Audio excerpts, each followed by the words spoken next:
사울은 다메섹에 있는 믿는 자들을 박해하기 위하여서 가던 길에 예수님을 만나게 됩니다.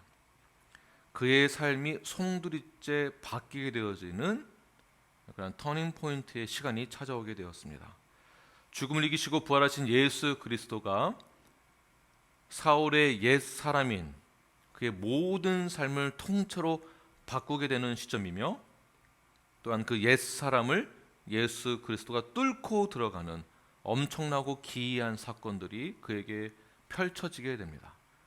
그의 인생이 송두리째 바뀌게 되는 그 시점, 우리 모두에게, 우리의 모든 그 옛사람에게 예수님이 뚫고 들어오셔서 새 사람이 되었던 것처럼 사울 역시 그러한 기이한 현상을 경험하게 됩니다. 그리고 미리 준비되어진 아나니아를 통하여서 다메섹에 있는 믿음의 공동체 안에 들어가게 됩니다.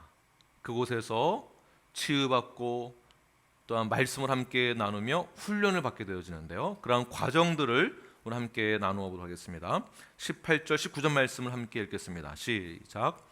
즉시 사울의 눈에서 비늘 같은 것이 벗어져 다시 보게 된지라. 일어나 침례를 받고 음식을 먹음에 강건하여 지니라. 사울이 다메섹에 있는 제자들과 함께 며칠 있을세. 아나니아는 사울에게 안수를 하고 그리고 그가 침례를 받게 됩니다. 아나니아가 그만큼 사울에게 있어서 중요한 역할을 했다는 것이에요. 그러니까 아나니아 한 사람으로 다른 한 사람이 교회 안에 공동체로, 믿음의 공동체 안에 소속이 되어지고 그의 인생이 바뀌게 되어지는 그 역할을 한 사람을 통하여서 이루어지게 되었다라는 것입니다. 이 순간을 위해서 하나님은 모든 것을 다 준비해 놓으셨던 것이죠. 아나니아를 준비시키시고 모든 상황을 만들어 주시고 또 사울을 준비시키시고, 사울이 이렇게 한 사람을 통하여서 예수님을 만나 새로운 사람이 되었듯이 사울에게 있어서 새로운 인간관계가 형성되기 시작합니다. 새로운 인간관계, 새로운 공동체에서 새로운 삶을 시작하게 됩니다. 신앙생활이 이렇게 시작되어지는 것이에요. 신앙생활은 혼자 하는 것이 아닙니다. 내가 예수님 믿었다라고 해서 그냥 방송 보고 인터넷 보고 설교 듣는 것만으로 나 혼자 신앙생활 한다라고 보는 것이 아니라, 신앙생활이란 건강한 신앙생활이란 공동체 안에서 함께 자라나는 것입니다. 공동체 안에서. 그러므로 믿는다라고 했을 때에는 교회에 소속이 되어져서 공동체 안으로 들어가는 것이며, 공동체는 그들을 공동체 안으로 초대하는 것입니다.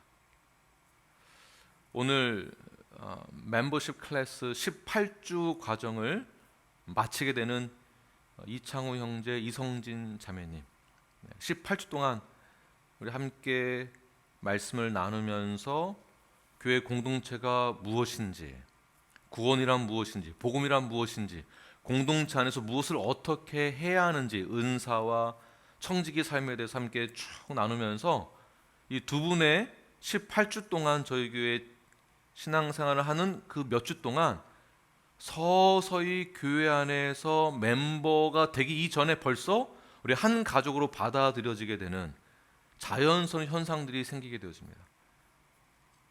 그러니까 저희는 그분들을 공동체 안으로 초대를 하고, 그분들은 믿는 자로서 공동체 안에 들어가고자 하는 상호작용, 서로 노력하는 관계가 교회 안에서 있어야 한다라는 것입니다.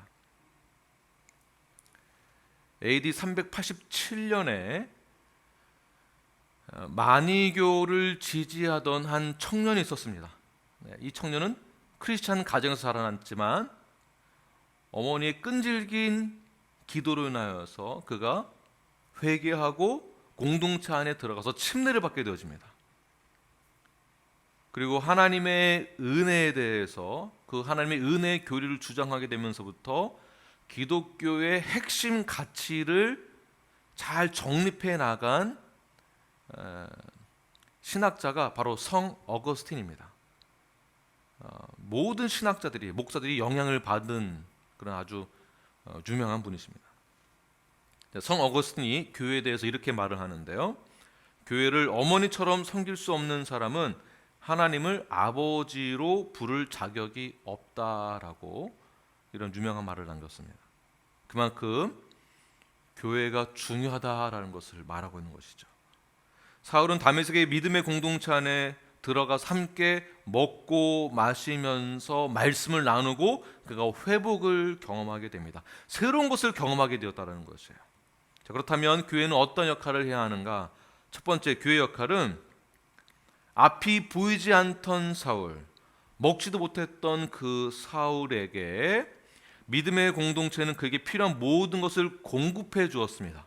즉 교회는 우리 형제와 자매들에게 이들에게 필요한 모든 것을 공급해 주는 것이 교회의 역할입니다. 물리적인 것, 영적인 것을 공급해 줘야 합니다. 예수 그리스도와 함께 죽고 다시 예수님과 함께 살아나게 된 새로운 공동체가 새로운 사람을 받아들이면서 세상에서 경험해보지 못했던 것을 우리 교회 공동체 안에서 경험하게 해주는 것입니다. 이것이 교회입니다. 전에는 믿음의 공동체를 핍박하던 자를 그가 침례를 받고 회개함으로 믿음의 공동체의 한 구성원으로 받아들이는 것, 한 몸으로 받아들이는 것, 이것이 교회의 역할이에요. 진정한 회개와 그리스도를 향한 믿음의 고백이 공동체 안에서 그대로 실현되어지는 것이 우리 교회의 역할입니다. 교회 안에서 함께 나누고 함께 배우고 서로를 세워주는 것.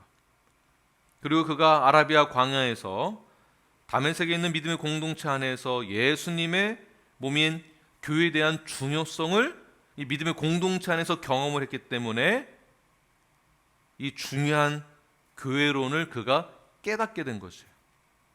교회란 이러해야 되는구나. 에베소서에 대해서 저희가 이해를 할 때 교회란 무엇인가를 깨닫게 되는 것이거든요. 사도 바울의 이런 교회에 관련되어 있는 모든 신앙적 관점들이, 신학적 관점들이 바로 오늘 본문에서부터 시작되어진 것입니다. 교회는 사교 클럽이 아닙니다. 공부만 하는 학교도 아닙니다. 교회는 예수 그리스도를 믿는 자들의 모임으로서 예수님의 몸을 그대로 반영해내는 거룩한 믿음의 공동체여야 합니다. 그러므로 서로가 서로를 세워줄 때 예수님의 영광이 세워지는 것이며 예수님을 더욱더 높이게 되는 것입니다. 필요한 것을 채워주고 공급해주고 서로 나누어주고 격려할 때, 말씀을 전하고 온전히 그를 사랑으로 덮어줬을 때에 하나님의 영광이 이 안에서 드러나게 되는 것입니다. 그만큼 사울이 교회에서 이러한 사랑을 받고 훈련을 받게 되어지므로 교회가 무엇인지를 온전히 깨닫게 된 것입니다. 그리고 그가 복음에 대해서 확신을 갖게 되어지고요. 그리고 온전히 교회 안에서 충분하게 훈련되어지고 사랑도 받고 복음에 대한 확신을 갖게 되어진 다음에 그가 한 것이 있습니다. 바로 무엇이냐면 그 즉시 복음을 증거하게 됩니다. 20절, 21절 말씀 함께 읽겠습니다. 시작. 즉시로 각 회당에서 예수가 하나님의 아들이심을 전파하니 듣는 사람이 다 놀라 말하되 이 사람이 예루살렘에서 이 이름을 부르는 사람을 멸하려던 자가 아니냐. 여기 온 것도 그들을 결박하여 대제사장들에게 끌어가고자 함이 아니냐 하더라. 진정으로 건강한 성도는 내가 만난 예수님, 내가 경험한 예수님을 또한 내가 신앙생활하고 있는 믿음의 공동체를 전하지 않을 수가 없습니다. 진정 주를 만났다고 한다면 진정한 교회를 공동체 안에서 그러한 사랑을 경험했다라고 한다면 내가 만난 예수님을 전하지 않을 수가 없는 것입니다. 사랑하는 눈라프 여러분, 우리가 진정으로 주님을 만났고 우리가 거듭나였고 그리고 성화의 과정 가운데 있다라고 한다면 우리가 해야 될 일들은 그 즉시 복음을 전하는 것입니다.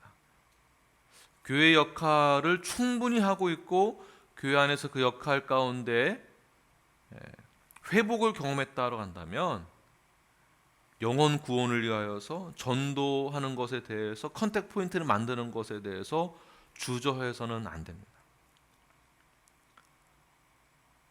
제가 전도 프로젝트도 많이 했었고요. 전도 훈련도 하고 제자 훈련도 많이 받았습니다.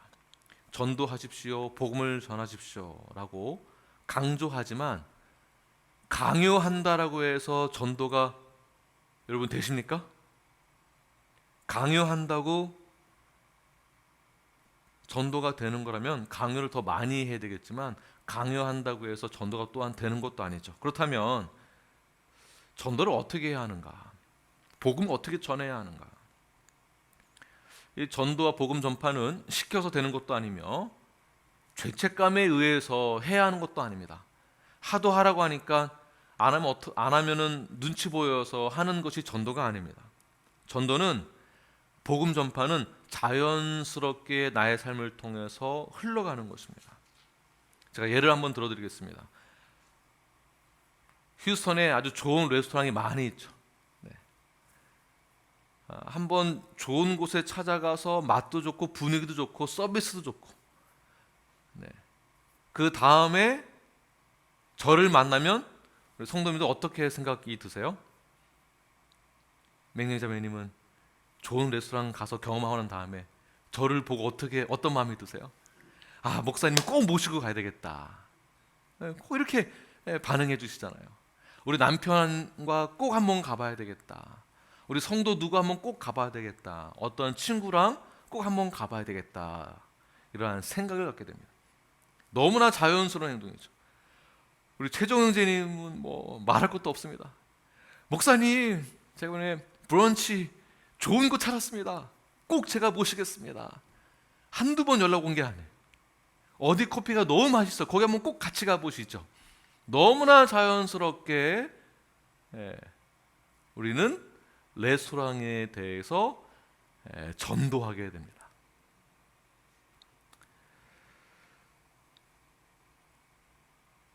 내가 만난 예수님, 내가 경험한 예수님, 내가 경험하고 함께 신앙생활하고 있는 교회에 대해서 우리 복음이 자연스럽게 은혜의 강물이 흘러가듯이 이렇게 흘러가는 거예요. 흘려보내는 것입니다. 자연스럽게 영적인 은혜의 파도가 세상으로 흘러 들어가서 자연스럽게 스며들 수 있도록,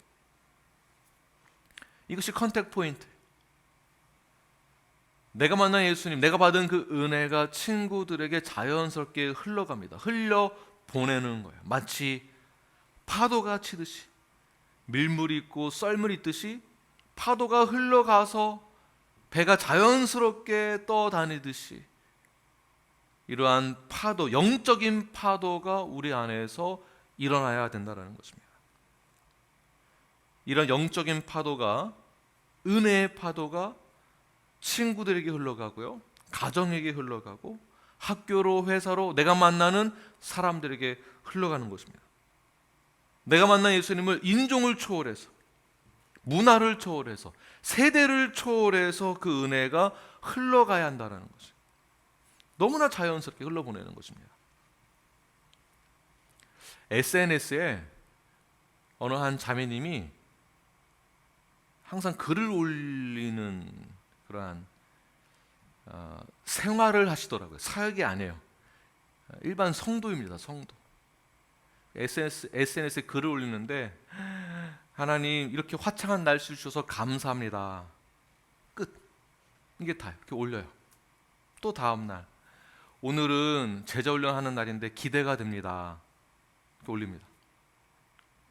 오늘은 주일이에요, 하나님 어떤 말씀을 주실지 기대가 됩니다, 올리고.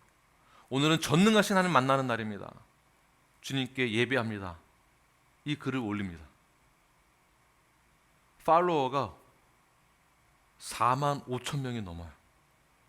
45,000명. 물론 더 많은 팔로워를 보유한 다른 분들도 계시겠지만, 일상적인 삶 가운데에서 자연스럽게 복음을 흘려보내는 것입니다. 내가 만난 예수님. 여러분들 중에서는 도서관을 가시는 분들도 계실 거고, 어느 여성 모임이 있는 곳에 방문할 수 있는 것이고, 또 어떠한 테니스 클럽이나 아이스하키 클럽이나 기타 등등 자연스럽게 세상과 접촉할 수 있는 컨택 포인트를 만들 수 있는 기회가 여러분들에게 굉장히 많이 있습니다.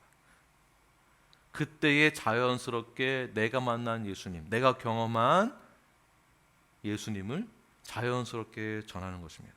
자연스럽게. 어제 우리 교회에서 목사님이 이런 말씀을 전해주시더라고. 전에는 내가 몰랐던 것인데 그게 그렇게 회개가 되더라고. 그래서 내가 결단했어. 전에는 이기적이었는데 이제는 내가 타자 중심으로 살려고 그래. 친구에게 이렇게 전하는 거야. 나의 변화된 삶을 전하는 것입니다. 자, 어떻게 이런 것이 가능할까요? 어떻게 이러한 나의 삶을 나타내는 것이 가능할까요? 왜 그러냐면 세상에서 경험할 수 없었던 것을 복음을 통해서, 예수님을 통해서 경험했기 때문에 그렇습니다. 아멘이시죠? 왜냐하면 주님을 만났기 때문에. 주님이 나의 삶의 통째로 뚫고 들어오셔서 나 옛사람을 새 사람으로 변화시켜 주셨습니다. 아니, 옛사람을 죽이시고 새로운 삶으로 다시 태어나게 하셨습니다. 세상에서 받지 못하던 것을 우리는 하나님으로부터 받았기 때문에 복음을 증거하게 되는 것입니다. 이러한 은혜와 사랑 우리는 어디서부터 받았습니까? 믿음의 공동체 안에서 받았다라고 보는 거예요. 수직적으로는 하나님부터 받은 것이지만 수평적으로는 교회 공동체 안에서 받은 거예요. 그래서 교회 공동체가 건강해야 하는 것입니다. 비난만 하는 공동체다라고 한다면 내가 받은 그 은혜, 내가 만난 예수님을 교회에서 경험해보지 못하니까 밖에 나가서도 교회 욕을 하고 다니는 거예요. 이게 문제가 되는 것입니다. 자, 이렇게 사울이 예수님을 만난 그 사건에 대해서 자연스럽게 복음을 전하게 되었을 때 한 사람 한 사람들이 예수를 믿게 되어집니다. 유대인들도 한 사람 한 사람씩 믿는 자가 되었습니다. 놀라운 일들이 벌어지는 것이죠. 믿는 자를 핍박하던 자가 오히려 믿는 자들을 대표하여서 복음을 증거하게 되었습니다. 이렇게 됐을 때 21절 보게 되면 듣는 사람이 다 놀라 말하되. 자, 왜 다 놀랬던 것일까요? 복음을 전하던 자가 어떤 사람이었는지 모두가 다 알고 있었기 때문에 그렇습니다. 아니, 저 사람이? 조금 더 우리 좀 심각하게 이야기를 하면, 아니, 저 인간이 교회 다닌다고? 저 사람이 복음을 전한다고? 저 사람이 목사가 됐다고? 저 사람이 뉴라이프 다닌다고? 네, 우리의 옛사람, 우리의 과거는 이미 지나간 것입니다. 사람들은 몰라요. 그러나 우리는 새 사람이 되었습니다. 성도로서 이제는 우리가 복음을 전하고 우리가 봉사하고 헌신하게 됩니다. 그런데 이상하게도 아니, 그 사람이 그렇다고 이런 말을 듣습니다. 비난의 말을 듣습니다. 욕을 먹습니다. 자, 그렇다면 주변에서 이러한 복음을 전했을 때 이런 말을 듣게 된다면 우리는 어떻게 해야 될까요? 바로 세 번째, 욕을 먹으면 먹을수록, 비난을 받으면 받을수록 힘을 더욱더 얻어야만 하는 것입니다. 우리 22절 말씀 함께 읽겠습니다. 시작. 사울은 힘을 더 얻어 예수를 그리스도라 증언하여 다메섹에 사는 유대인들을 당혹하게 하니라. 자, 비난의 소리를 들으면 사람이 어떻습니까? 아무리 강심장이고 아무리 대범한 사람이라 하더라도 비난의 소리를 들으면 들을수록 사람은 위축되게 되어 있습니다. 복음 전하는 사역을 멈추게 되어 있죠. 봉사를 멈추게 되어 있습니다. 위축이 되니까. 그러나 오늘 본문에서 사울은 비난의 소리를 들으면 들을수록 어떻게 했습니까? 힘을 더 얻었다. 영어로 보게 되면 grew more and more powerful. 사울은 비난의 소리를 들으면 들을수록 어떻게 했다고요? grew more and more powerful. 점점 더 강력해졌다라는 거죠. 점점 더 힘을 얻어서 내가 만난 예수님을 그대로 증거했다라는 것입니다. 비난의 소리를 들으면 들을수록 점점 더 강력해져서 힘을 더 얻어서 사역을 더 열심히 하는 거예요. 더 열심히. 자, 이것을 원어로 보니까 이런 뜻이 있습니다. 에디나무토라는 단어인데요, 바로 영적인 힘이라고 말하고 있어요. 영적인 힘. 사울이 힘을 더 얻었다라는 것은 그냥 이 근육이 생기고 물리적인 힘이 있었다라는 것이 아니라 영적인 힘이 더 생겼다는 것을 말하고 있는 것입니다. 영적인 힘. 이 단어는 바울이 되어서 바울이 성경을 썼을 때 로마서와 에베소에서 이 단어가 제일 많이 등장합니다. 가장 힘들고 비난받고 고통받고 의심받고 넘어지고 좌절하고 복음 전한 것에 대한 어려움이 생기고 동족으로부터 비난을 받고 비난만 받습니까? 죽임까지도 당할 위기에 처하게 됐을 때 그가 사용한 단어 바로 영적인 힘이에요. 영적인 힘. 이 영적인 힘을 얻어서 복음 전하는 사역을 멈추지 않고 지속적으로 했다라는 거죠. 건강한 사역을 하고 있다라고 한다면 비난받는 것은 당연히 뒤따라오게 되어 있습니다.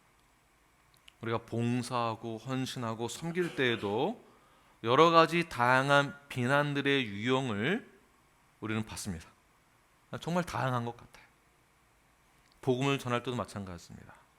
복음 전하는 것은 예수 믿으세요라는 이러한 선포도 있지만 우리의 삶을 드러낼 때에도 복음 전하는 것과 같은 것입니다. 비난받을 때 기가 죽어서 사역을 그만두는 것이 아니라 어떻게 되겠습니까? 우리는 영적인 힘을 주시는 그 하나님을 의지하여서 인내함으로 이 사역을 잘 감당해야 하는 것입니다. 그럴 때에 영적인 힘이 생겼을 때에 grew more and more powerful, 더욱더 강력해지고 단단해지게 되는 것입니다. 단단해지는 것. 우리는 영적으로 더욱더 이러한 경험을 할 때마다 영적인 힘을 얻을 때마다 영적으로 우리는 더욱더 단단해지고 거룩해지고 건강하게 또한 성숙하게 성장해 가는 것입니다. 성숙하게. 그냥 성격이 강해지고 억세지고 이런 것이 아니라 성숙하게 성장하는 거예요. 성숙하게. 어른으로 성장하듯이. 그때의 사역을 우리는 감당할 수 있는 것입니다. 왜 그렇습니까? 영적인 힘을 하나님이 주신다라는 것은 내가 그 사역을 한다는 것이 아니라 하나님을 의지하여서 한다는 뜻이 있기 때문에 그렇습니다. 만약에 내가 어떠한 사역을 하고 있을 때에 우리가 세상 가운데서 빛의 역할을 감당하고 있을 때에 어떤 비난의 소리를 듣고 어려움이 생긴다, 말이 많이 나온다, 그럴 때마다 나에게 영적인 힘을 주시는 하나님을 더욱더 의지하시길 바랍니다. 사람 보지 마시고 환경 탓하지 마시고 하나님을 의지하십시오. 전적으로 의지하십시오. 비난의 소리를 많이 들린다라는 것은 그만큼 건강한 사역을 하고 있기 때문에 사탄이 공격을 하고 있다라는 뜻입니다. 그때 우리는 하나님을 더욱더 의지함으로 하나님만 바라보고 나아가는 것입니다. 자, 그렇게 되면 영적인 힘을 얻어서 하나님을 의지하면서 사역을 포기하지 않고 지속적으로 행했을 때 어떻게 되는가? 22절 후반절 보게 되면 다메섹에 사는 유대인들을 어떻게 해요? 당혹하게 하니라. 자, 당혹하게 되었다. 포기하지 않고 영적인 힘을 얻어서 사역을 끝까지 했더니 오히려 비난하던 사람들이 당혹스러워한다라는 것이에요. 자, 개역 한글로 보니까 반대로 굴복시켰다라는 뜻이 있습니다. 열심히 사역을 하고 하나님을 의지하는 그 마음으로, 신뢰하는 마음으로 최선을 다해서 영적인 힘을 가지고 했더니 사탄의 공격을 굴복시켰다, 혼란시켰다라는 뜻이에요. 혼란시켰다. 사울은 유대인들에게 한 사람 한 사람씩 복음을 전하면서 오히려 당혹시켰다라는 것이죠. 굴복을 시켰다. 자, 혼란시킬 수 있는, 당혹하게 할 수 있는 힘이 어디서 나올까요? 이것은 사도 바울이 예수님의 은혜를 직접 경험했기 때문에 그렇습니다. 예수님을 만났기 때문에 그래요. 이 말은 실제로 거듭났음을 이야기하고 있는 것입니다. 다시 반대로 뒤집어서, 거듭난 자들은요 절대로 사역을 포기하지 않습니다. 복음 전하는 것을 포기하지 않습니다. 또 다른 표현은 거듭난 자들은 복음에 대해서 확신이 있기 때문에, 이 비전을 받았기 때문에 절대로 멈추지 않는다라는 것이에요. 여기에 패션을 가지고 있습니다. 패션. 복음 전하는 것에 대한 패션. 성화를 이루어 나아가기 위한 패션. 성도로서의 삶을 살아가는 패션. 온전한 공동체를 이루어 나아가고자 하는 패션이 있는 것이죠. 이러한 패션이 있었을 때, 이러한 열정이 있었을 때에 우리는 사탄의 공격을 이겨내는 것이며, 사탄은 반대로 하나가 되어진 교회, 예수님과 한 몸을 이루고 있는 교회, 이 교회의 한 몸을 깨트리기 위해서, 관계를 무너뜨리기 위해서, 교회를 분열시키기 위해서 부단히 노력을 합니다. 우는 사자와 같이 덤벼듭니다. 그러나 우리는 어떻게 되겠습니까? 사울이 한 사람 한 사람씩 복음을 전하면서 혼란시켰던 것처럼, 굴복시켰던 것처럼 우리는 말씀의 능력으로, 성령의 능력으로 모든 상황을 하나씩 하나씩 정복해 가는 것입니다. 자, 이러한 영성이, 이러한 열정이 어디에서부터 나올까요? 사울이 이러한 열정과 영성이 어디에서부터 나왔던 것일까요? 바로 23절 말씀입니다. 함께 읽겠습니다. 시작. 여러 날이 지나매 유대인들이 사울 죽이기를 공모하더니. 자, 여러 날이 지났다라는 것은 오늘 본문에서는 자세히 말씀하고 있지는 않지만 갈라디아서 1장의 내용들을 보게 되면 사울이 다메섹 다메섹에서 믿음의 공동체와 함께 3년을 보낸 기간을 뜻하고 있습니다. 아라비아 광야에도 가고 다시 다메섹에 있는 믿음의 공동체 안에 오기도 하고, 이곳에서의 생활을 3년으로 보고 있어요. 3년. 다시 말해서 복음을 전하기까지 3년 동안의 하나님과 예수님과 성령님과 독대하던 시간이 있었다라는 거죠. 3년 동안 훈련을 받았다라는 것입니다. 3년. 그 3년 동안 사울은 신학적으로 모든 것이 다 정립이 되는, 복음이 무엇인지에 대해서 정확하게 정립이 되어지는, 교회가 무엇인지에 대해서 정확히 정립이 되어지는 시간이었던 거죠. 이 3년의 시간을 가졌기 때문에 복음 전하는 것에 있어서 죽이기로 공모한 자들로부터도 위협을 받으면서도 멈추지 않고 끝까지 이 사역을 감당하게 됩니다. 자, 성도란 무엇입니까? 멤버란 무엇입니까?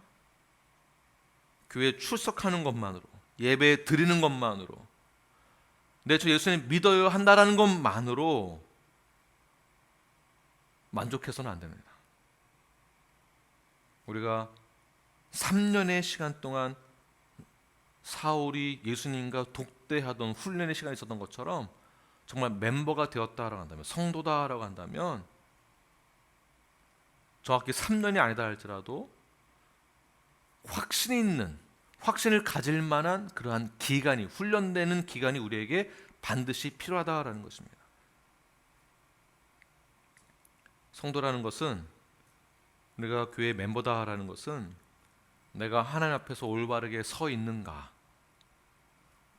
구체적으로는 내 말과 내 행동, 언어에 대한, 삶에 대한 변화가 있는가, 이것을 생각해보고 점검하여 여기서부터 확신이 들어 있어야 하는 거지.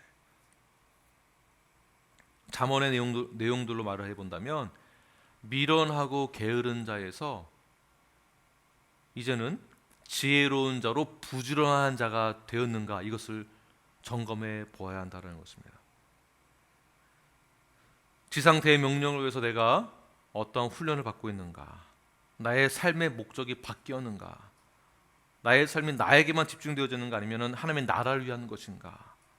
우리가 새로 태어났다, 거듭났다라는 것은 이러한 삶의 기준과 가치가 바뀌어져야 하는데, 말로는 믿는다라고 하지만 나의 삶의 방향과 목적은 전혀 바뀌지 않은 상태로 살고 있다고 한다면 아직 주님과 독대하지 못한 그 시간 때문에 그런 것입니다.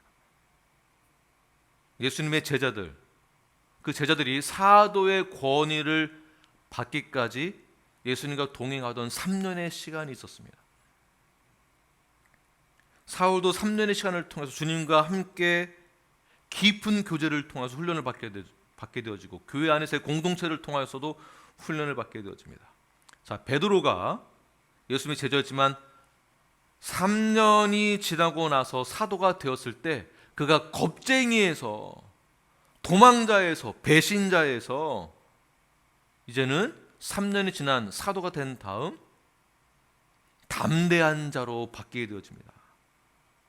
담대한 사도, 대범한 사도로 바뀌게 되어집니다. 영적인 깊은 통찰력을 얻게 되었고요, 주님과 깊은 교제를 통하여서, 훈련을 통해서 그가 거룩하고 온전하고 성숙하게 성장되어진 것을 볼 수가 있습니다. 자, 이러한 시간들이 우리 교회에게 필요한 것이며 각 개인에게도 필요한 것입니다. 우리 눈앞에 모두에게 필요한 것이, 저 사람만 필요한 것이 아니라 나에게 필요한 것입니다. 자, 이러한 훈련의 시간들 없이 갑자기 장로를 받는다든지 갑자기 목사가 된다든지, 이러한 경우들이 종종 있는 것 같아요. 옛날 이야기지만 한국에서 그냥 말로 유행하던 것이 있었는데, 비행기 타고 미국 갔다 왔더니 목사가 돼서 돌아왔다, 이러한 표현들을 많이 사용했었습니다. 누가 목사를 안수를 줬는지도 모르고 어떻게 해서 목사 안수를 받았는지도 몰라요. 일단 한국에서 미국 갔다 오면 목사가 돼서 돌아오는 짧은 기간 안에 자신이 이제 목사라고 하는 것이죠. 박사라고 말을 하고. 한국의 양은이파 조직이 있습니다. 조직. 여기에 보스가 조양은인데요. 엄청난 사건을 일으키고 이제 붙잡혀서 감옥에 갇히게 되어졌는데, 어느 날 감옥에서 예수님 만났다라고 하면서 출석을 한 다음에 목사가 되고 그다음 영화를 찍었어요. 크리스찬 된, 그리고 목사가 된 그 과정들을 그린 영화를 찍었어요. 그리고 한참 목사로 또 집회에 다니고, 지금 뭐 하는가? 지금 목사 안 합니다.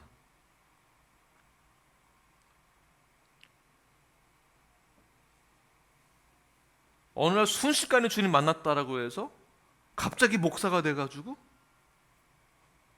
목사인 것처럼 행동을 하고, 그러니까 문제가 많이 생기는 거예요. 사울이 예수님을 한 번 만나는 것으로 갑자기 변해서 순식간에 쓰임 받게 되고 순식간에 지도자가 되고 순식간에 사도가 된 것이 아니라 하나님이 작업하시고 훈련시키는 그러한 시간들이 있었다라는 것입니다. 철저하게 사울이 순종할 수 있도록 훈련시키는 그런 과정이 있다라는 것이에요. 그 과정이 누군가에게는 10년이 될 수도 있고 누군가에게는 짧은 시간이 될 수도 있겠지만 이 과정은 반드시 필요한 것입니다. 반드시.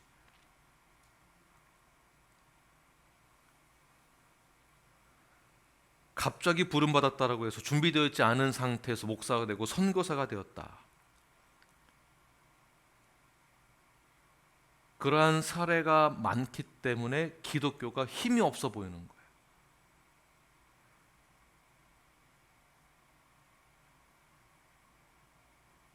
한국에서는 이러한 카피라이트이 유명합니다.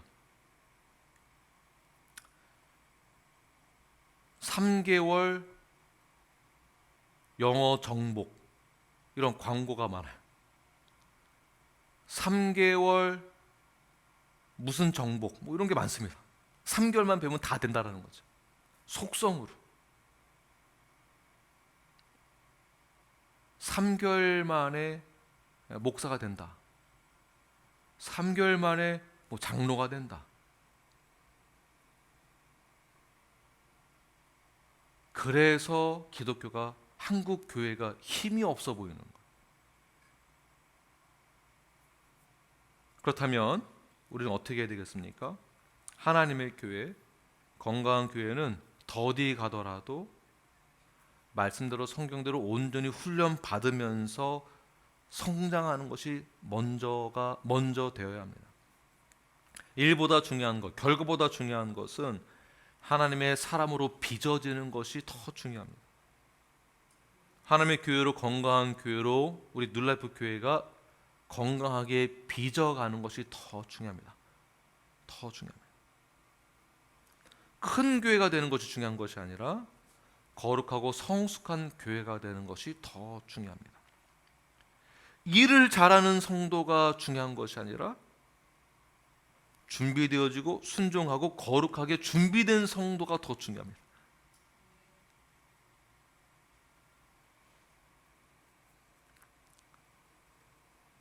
우리가 성숙하고 건강한 성도가 될 수 있도록 서로를 위해서 기도해 주십시오. 일이 우상이 되어서도 안 되고 사역이 우상이 되어서도 안 됩니다. 일, 결과 중심으로 가다 보니까 뭐가 일이 안 풀리면 그때 다 포기하게 되는 거예요. 뭐가 일이 안 풀리니까 다른 걸 찾게 되고. 사울은 이런 영적인 내실이 탁 채워지니까 죽인다고 공모하는 그들이 나를 공격하고 있어도 절대 뒤로 물러섬이 없는 것입니다. 왜 그렇습니까? 확신이 있으니까. 확신이. 훈련을 받았으니까. 포기하지 않는 거예요. 이러한 저력이 어디서 나오는가? 바로 3년 동안의 말씀과 묵상, 기도와 훈련으로 이러한 열정을 가지게 된 것입니다. 그래서 사도 바울이 오랫동안 쓰임받게 되는 거예요. 저는 뉴라이프가 그렇게 오랫동안 쓰임받는 건강한 교회가 되기를 원합니다. 우리 교회가 파워풀하게 쓰임받는 교회가 되기를 원합니다. 철저하게 준비된 시간들을 거쳐서 훈련이 되어지고 말씀과 기도로 깊은 주님과의 교제를 통하여서 온전하게 세워지는 공동체, 믿음의 공동체, 저와 여러분이 되길 간절히 축원합니다. 기도하겠습니다.